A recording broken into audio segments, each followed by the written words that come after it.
Dara Ó Briain is best known, isn't he, for hosting the hugely popular Mock the Week. Also currently on his UK stand-up tour, So Where Were We? This weekend, though, Dara's back on our screens with his brand new quiz, 1 and 6 zeros. Now, this sees contestants competing to win £1 million.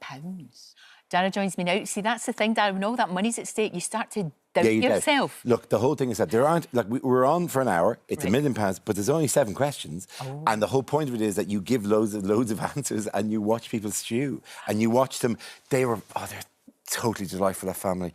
You know, if for no other reason, just go and watch that family are just the sweetest, loveliest. Because at various points, we have to whittle it down to, you know, people have to leave and it has to narrow down to 2 people than 1 person. But they could not have been more delightful the entire way through. You have to see that family. But yeah, it's one of these reasons where you get a team of people and you go, here's 7 answers. You talk among yourselves. And you just watch them move in and out of, well, I think I saw her in wasn't she? No. And like grabbing at things and like, so when they eventually commit to an answer, it's automatically very, very tense. Yes. And so what they're winning goes up, and also, but what they can win goes down, and it can suddenly slip out of their control really hugely. So you could win £1 million. You could win £1 million. Or you could go away with £1. Oh yeah, absolutely. Because you're paying for you're playing for coins basically. So you know you could win a penny actually. It goes right. Yeah. Or nothing, I think, if you get it all wrong. But so you're ideally playing for really, really big money. But on there's only 7 questions, so on each question, it's the discussion that makes it. And so it's like one of these shows that's a bit like £1 Million Drop on these things, where basically we give you loads of rope. We give you loads of time to basically overthink it. I've got you. And we watch you overthink it. And it's quite fun because it was brilliantly cast. The production team just found these really great groups of friends, work colleagues, that family, who I cannot hype up enough. It's the most delightful family ever. And you just watch them and you end up rooting for them hugely. Sounds fantastic. And for you, normally when you're doing Mock the Week, you're right in the thick of it. There you are. This, 7 questions. Oh yeah, there's very little to do. And like, even the shot there, I'm just sitting there. I mean, I think I'm wearing literally almost exactly the same suit, just smiling at these people as they do their thing. They actually had to stop me because I had a tendency to blurt extra stuff. And so we'd bring I'd give the answers. And I would then go, oh yeah, do you know what's there? Oh, do you know about that? Like, and then somebody had to go, that's the question. And I so please stop adding extra information. Don't tell anybody. And Mock the Week, not on just now. Not on just now, and would be a very interesting time to be on. But be hard, wouldn't it? Be difficult. Yeah, it's an interesting one. I mean, you find out, because I mean, look, we did 2 years of stuff around pandemic. Indeed. So you will always find some angle on stuff like whatever. But yeah, it's an interesting time. We're not back until September for Mock the Week. So good, but I'm glad it's back. Yeah, it's a public service actually. Well, you know, I never truly thought that was the case.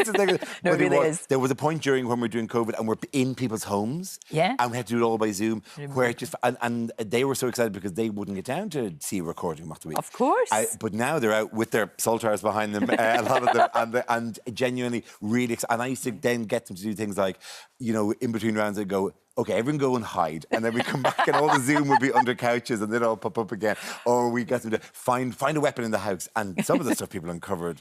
Yeah. It was slightly worrying. Yeah. It was slightly concerning. I was like, oh, you think they're antiques from holidays, but it was slightly iffy. And that. No. But that I genuinely felt like Mock was there at a time when people were in houses. It was great. We needed it. We so needed it. The tour now, you were rudely interrupted, of course. What's been happening with that? It's just weird to be, after 2 years of us not touring, and I speak for the entire industry, suddenly to be back in theatres again. And the first few times walking out, there was a kind of an extra cheer of the audience going, oh, this is happening. Yes. This is actually, we're genuinely doing this, like whatever. So there is that. I mean, I have made there's a joke I do at the start about it's great to be back touring now when finally you can turn on the news and it's not depressing. So you're never that far away from these stories. But the show doesn't specifically go too much into, because I think over the course of the next year and a half when I'll be doing the tour, people will just increasingly want to forget all of that time. It'll become this thing that we stick in a box and wow, that happened. So the show moves on into other things. So it's but so far, great. So far, that's fun. You're also going to be getting together with other comedians and with other entertainers to help Ukraine, aren't you? Yeah, there are a number of these gigs going on. Yeah. I'm doing one on the 28th of March in the Apollo. There's another one on the 30th. That McIntyre's doing, and a few others. Alan Carr's doing that one. I'm on with Ramesh and Tom Allen and a rake of other people. And it's on the Hammersmith Apollo, the 28th and the 30th of March. There are a load of these gigs on, like whatever. It's the one thing we can actually do kind of usefully, comedians, is put on a show and just have you come in, and then the money will all go to Red Cross and DEC. So we're doing that. The one we're doing is on the 28th of March. Oh, fantastic. Also, though, something that happened to you this year that I think is delightful. Children are so into reading. It's the best thing. So many children's books are there, so many good ones. And you did the same. Yep. And kids dressed up for National Book Day. As you. Sweet, dressing up as me. Because I've written 3 science books. Look at that wee lassie. And that little dress. And it's the fact that the bald bit, I particularly am impressed by. Is that her mummy's tights? She's essentially over the head, yeah. Oh, I love it. I mean, and so people, from my books, people dress up as rockets. Yes. They'll dress up as scientists, you see there. Astronauts as well. There's a very sweet girl now dressed up as an astronaut and was kind of nervous that it wouldn't look, cool, because everyone else is going as, Spider-Man and Batman and stuff like that. But my books require you to actually, your parents actually go and do a thing. But it is one of the sweetest things, because book day, as we know, is a thing that parents treat with absolutely unfettered joy. It's great. There's nothing you want more to hear the day before than, oh, tomorrow is World Book Day. Yeah. But when somebody actually puts the effort into one of your things, because I've written about 3 science books and they're just great. The feedback is always lovely. Absolutely. People send you photographs of their kids asleep with a book on top of them in a pyjamas with rockets all over them. Oh, Dara. And space stuff. And it's just like, oh, that's so nice. I mean, of all the things that you've ever done, and I know you've done so many, and I know how passionate you are about astronomy and about all of that, but that is so special. It's really sweet. It's very, very nice. I mean, there is a point. I have a little internal clock that at some point, 10 years out,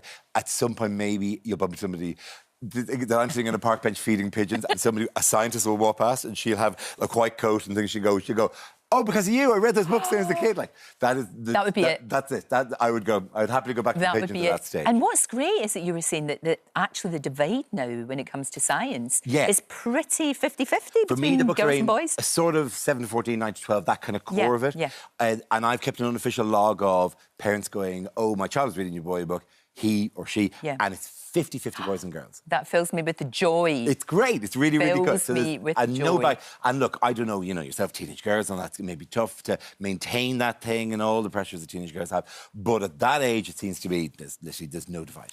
Imagine somebody goes to Mars because they read your book. Wouldn't that be amazing? It would be delightful. It would be the best. Dara, thank you so much. 1 and 6 zeros. It's on Sunday. Sunday, 6 o'clock on Channel 4. 6 o'clock, Channel 4. Thank you. Pleasure. Don't forget, you can watch full episodes of Lorraine on the ITV Hub and all the best clips, compilations and playlists right here on our channel. Just subscribe now and you'll never miss an upload. Click here to watch another video similar to this one, or click here to head to our channel's homepage to explore all of our exciting videos.